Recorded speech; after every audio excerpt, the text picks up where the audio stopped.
नमस्कार विद्यार्थी व पालक मित्रांनो, मी ऋषिकेश कुलकर्णी आपल्या सर्वांचं व्हायब्रंट ऍडमिशन गायडन्स या आपल्या युट्यूब चॅनलमध्ये स्वागत करतो। अत्यंत महत्त्वाचा अपडेट आलेला आहे ते म्हणजे काउन्सिलिंग डेटच्या रिलेटेड। तुम्हाला इथे स्क्रीनवर दिसतच असेल, ऑफिशियल काउन्सिलिंग डेट डिक्लेअर झालेली आहे। त्याची नोटीस देखील काय आहे ते देखील मी तुम्हाला दाखवतो। महत्त्वाचं काय, मी काल एक व्हिडिओ वेबिनार आपण घेतलेला होता, त्यामध्ये मी सांगितलेलं होतं फर्स्ट ऑफ वीकच्या आसपास काउन्सिलिंगच्या डेट डिक्लेअर होऊ शकतात आणि त्याच पद्धतीने अगदी घडलेलं आहे। एमसीसी जे मेडिकल काउन्सिल कमिटी आहे, जी ऑल इंडिया काउन्सिलिंग कंडक्ट करतं, त्यांच्याकडून एक नोटीस पब्लिश करण्यात आलेली आहे। एक्झॅक्टली ही नोटीस काय आहे, पुढच्या गोष्टी कशा पद्धतीने होऊ शकतात, या सर्व व्हिडिओच्या माध्यमातून आपण डिस्कशन करणार आहोत। जे विद्यार्थी व्हिडिओ पाहतायत, ज्यांनी अजून आपल्या चॅनलला सबस्क्राईब केलेलं नसेल, अशा सर्व विद्यार्थ्यांनी लवकरात लवकर आपल्या या युट्यूब चॅनलला सबस्क्राईब करा, जेणेकरून महत्त्वाचे व्हिडिओज मी तुमच्या समोर घेऊन येणार आहे। सर्व विद्यार्थी आणि पालक रिझल्ट पासून वेट करत होते की आता काउन्सिलिंग केव्हा चालू होऊ शकते। तर आता इथे बघा, तुमच्या समोर इथे स्क्रीनवर दिसत असेल, एक एमसीसी कडून ऑफिशियल नोटीस जाहीर करण्यात आलेला आहे। एमसीसी म्हणजे काय आहे, ऑफिस ऑफ एमसीसी म्हणजे मेडिकल काउन्सिल कमिटी, जे काय करतं ऑल इंडिया काउन्सिलिंग कंडक्ट करत असतं। त्याच्यासोबतच नंतर पुन्हा स्टेटच्या काउन्सिलिंग चालू होत असतात। आधी ऑल इंडिया काउन्सिलिंग, मग स्टेट काउन्सिलिंग, अशा पद्धतीने फॉर्मॅट असतो। मग या नोटीस मध्ये एक्झॅक्टली काय सांगितलेलं बघा, ही नोटीस आहे आजच्या तारखेमधली, ठीक आहे, 29 तारखेमधली ही नोटीस आहे, ठीक आहे। या नोटीस मध्ये काय सांगितलंय पहा,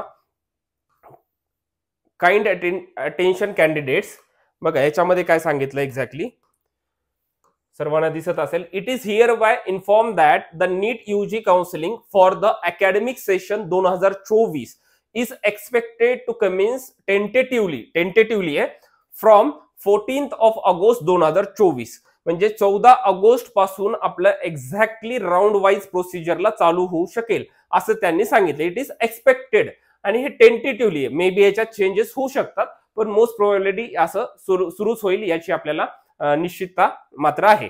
आता पुढे सांगितलं काय बघा, however the registration process for the counselling may begin in the first week of August. हे लक्षात घ्या, मी तुम्हाला सांगितलं होतं की फर्स्ट वीक ऑफ ऑगस्ट मध्ये रजिस्ट्रेशन चालू होऊ शकतात। म्हणजे काय सांगितलंय, एक्झॅक्टली 14 ऑगस्ट पासून काउन्सिलिंग प्रोसेस चालू होईल। म्हणजे काय होईल, 14 ऑगस्ट पासून आपल्याला महत्वाचे राऊंडचे पुढचे चॉईस फिलिंग किंवा एक्झॅक्टली पुढच्या प्रोसेस सर्व 14 ऑगस्ट पासून सुरू होऊ शकेल।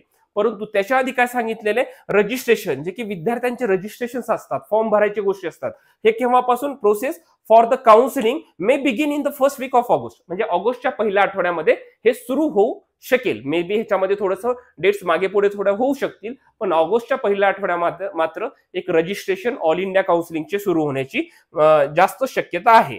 आणि एक्झॅक्टली चॉईस फिलिंग आणि बाकीच्या गोष्टी 14 ऑगस्ट पासून पुढे चालू होतील। The candidates are advised to keep in touch with MCC website regarding updates on schedule and further process of counseling.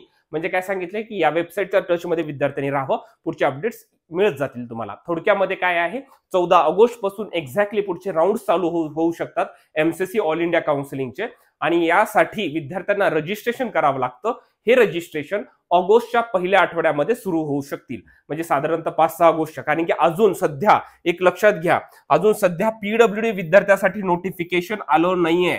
जेव्हा हे नोटिफिकेशन येतं, तिथून कमीत कमी 8 ते 9 दिवसामध्ये रजिस्ट्रेशन चालू होत असतात। मला असं वाटत आहे पीडब्ल्यूडी विद्यार्थ्याची देखील नोटीस 1 ते 2 दिवसामध्ये नक्कीच त्यांच्यासाठी सूचना येतील। त्याच्यानंतर त्यांना प्रोसेस करण्यासाठी वेळ दिला जातो आणि मग रजिस्ट्रेशन प्रोसेस चालू होत असते। तर साधारणतः ऑगस्टच्या पहिल्या वीक मध्ये, म्हणजे 4-5 तारखेच्या पुढेच मे बी रजिस्ट्रेशन चालू होऊ शकतील ऑल इंडिया काउन्सिलिंगसाठी। असेच महत्त्वाचे व्हिडिओज पाहण्यासाठी आजच आपल्या या युट्यूब चॅनलला सबस्क्राईब करा, जेणेकरून सर्व महत्त्वाचे अपडेट्स मी तुमच्यासमोर घेऊन येणार आहे मित्रांनो। Thank you so much.